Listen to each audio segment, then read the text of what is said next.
Hello friends, जो मैं आप लोगों के साथ स्टोरी शेयर कर रही हूँ आज उसका है पार्ट 6, जिसे अब मैं आगे प्रोसीड करने वाली हूँ। तो यहाँ पे जो है वो दोनों खाना पानी खा लेते हैं, संतोष और राय साहब, और फिर उन्हीं के रूम में वो थोड़ी देर स्टे करता है। ये कहते हैं लेट जाते हैं और कोई भी ऐसे मैगजीन न्यूज़पेपर पढ़ने लगते हैं, द हिंदू।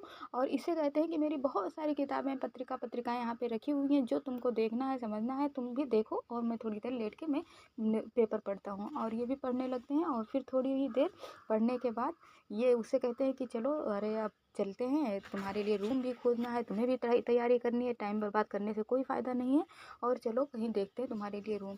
और उसको लेके जाते हैं एक चाय के ढाबे पे। जो जिस चाय के ढाबे पे जाते हैं वहाँ वो एक शुक्ला जी रहते हैं, और वो उनसे बातचीत करते हैं और कहते हैं कि ये संतोष जी हैं और ये फला फला जगह से आए हैं और इनको भी रूम की ज़रूरत है, ये यहाँ पे तैयारी करने के लिए आए हैं। तो ये देखता है कि जो चाय वाला रहता है, चाय वाला भी इनको बहुत एजुकेटेड सा लगता है। तो फिर राय साहब इससे खुद बताते हैं कि ये जो शुक्ला जी हैं, ये भी यहाँ पे तैयारी करने के लिए ही आए थे, लेकिन यहाँ पे इतनी प्रॉब्लम, पैसे की कमी, कितना इंसान खर्चा करे, क्या कर सकता है। तो फिर इन्होंने देखा कि इनका तो परीक्षा मैन जो है निकला नहीं, जिस भी चीज़ की तैयारी करने आए थे इनका निकल तो पाया नहीं।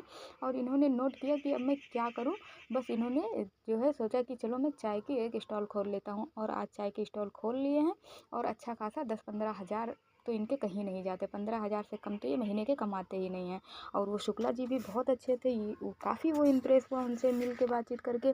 फिर उनके कई सारे ऐसे दोस्त आते रहते हैं चाय के ढाबे पे, जो जिनसे बातचीत होती रहती है, और सबसे ये इनका परिचय कराते रहते हैं, संतोष जी का परिचय कराते रहते हैं कि ये आए हैं और इनको तैयारी करनी है, इनके लिए कोई रूम बताइए। और हर कोई किसी से रूम के बारे में पता करता है। तो एक फिर फाइनली इनको जब रूम नहीं मिल पाता है कहीं कायदे से, क्योंकि ये सोचते हैं कि मैं तो भाई सिंगल रूम लूँगा जिसमें वॉशरूम अच्छा हो, बाथरूम अच्छा हो, क्योंकि मैं ऐसी चीज़ें बर्दाश्त नहीं कर पाऊँगा। एक गाँव के खुले गाँव का लड़का होता है वो। तो ये कहते हैं कि ठीक है। फिर वो कहते हैं कि एक जो है प्रॉपर्टी डीलर है जो रूम दिलाता है लोगों को, तो चलो उनसे मिल के आते हैं। फिर वो उसके पास जाते हैं और उससे बातचीत करते हैं, तो वो एक ऑफ़िस बना के रखता है। तो प्रॉपर्टी डीलर वहाँ पे इस तरह के होते हैं जो रूम दिलाते हैं कि उनका ना मकान होता है ना कुछ होता है, बस सिर्फ वो अपना ऑफ़िस खोल के बैठते हैं, और जो मकान मालिक होते हैं उनसे ये लोग चाबियाँ-वाबियाँ ले लेते हैं और लोगों को रूम दिखाते हैं, दिलाते हैं, और आधा कमीशन खुद लेते हैं, 50% अपना नफ़ा लेते हैं। तो ये सब वहाँ के लोगों का अपना-अपना धंधा था और अपना-अपना काम था। ये सारी चीज़ें देख के संतोष बस सिर्फ़ देखता है, और उसके दिमाग में चलती क्या-क्या चीज़ें हैं, वो शेयर नहीं कर सकता। अब जो प्रॉपर्टी डीलर होता है, वो कहता है कि कितने का रूम चाहिए, कितने तक तुमको चाहिए? तो ये कहता है कि 4 से 5,000 तक के बीच में मुझे रूम दिला दीजिए। तो कहते हैं इतने में तो सिर्फ़ किचन मिलेगा, तुमको रूम मिल जाएगा इतने में।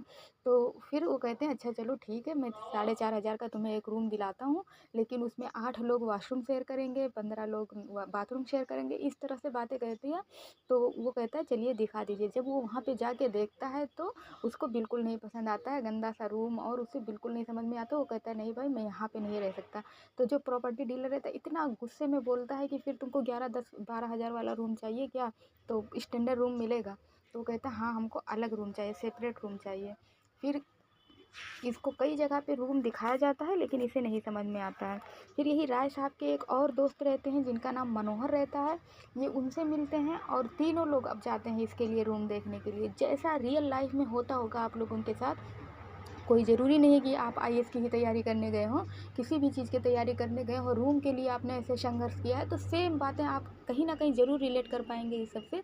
फिर वो लोग जाते हैं और वहाँ पे रूम देखते हैं, तीनों लोग मिल के जाते हैं और अपने एक 4th फ्रेंड के यहाँ जाते हैं, जो वो भी आईएएस मेन का एग्ज़ाम निकाल चुके होते हैं। और उनके पास जाते हैं, उनका नाम गुरुजी रहता है, और जैसे ही उनसे कहते हैं कि ये संतोष जी हैं, ये रूम लेने के लिए यहाँ पे ढूँढ रहे हैं कहीं पे, वो तुरंत कहते हैं कि मेरे ऊपर वाले फ्लोर पे एक रूम खाली है, अगर देख ले संतोष, अगर इसको समझ में आए तो ये यहीं पे रह सकता है।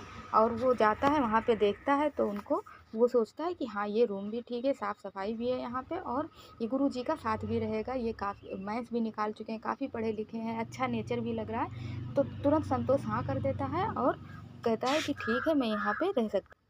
और फिर वो लोग कहते हैं कि ठीक है, तो तुम यहाँ पे सेट हो जाओ, चलो तुमको बेड दिला देता हूँ, चेयर दिला देता हूँ, टेबल दिला देता हूँ, तुम बुक खरीद लो, तुम्हें पढ़ाई करना है, टाइम नहीं वेस्ट करना है। और वो लोग, राय साहब सोचते हैं कि कब इसको रूम मिले जल्दी से और मुझे फुर्सत मिले, ये रूम मेरे रूम पे टिका हुआ है। और राय साहब के अपने जो है पार्टनर के साथ रहते थे, रूम पार्टनर के साथ रहते थे। तो उनका पार्टनर जो है कुछ दिन के लिए बाहर गया हुआ था, तो संतोष आके टपक पड़ा और संतोष उनके साथ एक दिन रहता है। एक दिन में ही संतोष को ऐसा फील होता है कि राय साहब वो मुझसे थक चुके हैं, वो खुद चाहते हैं कि ये जल्दी से रूम ले और जल्दी से मेरे रूम से निकले और अपना जाके कहीं पे शिफ्ट हो जाए। इसीलिए इसको ऐसा संतोष को फील हुआ कि वो मुझे रूम दिलाने में बहुत जल्दी कर रहे हैं। और जैसे ही संतोष को रूम मिल जाता है, संतोष को ऐसा फील होता है कि उससे ज़्यादा कहीं राय साहब खुश हो जाते हैं कि चलो संतोष को रूम मिल गया, अब वो फटाफट अपना सामान उठाएगा और यहाँ से जाएगा। और कहते हैं कि चलो तुमको सामान दिला देता हूँ।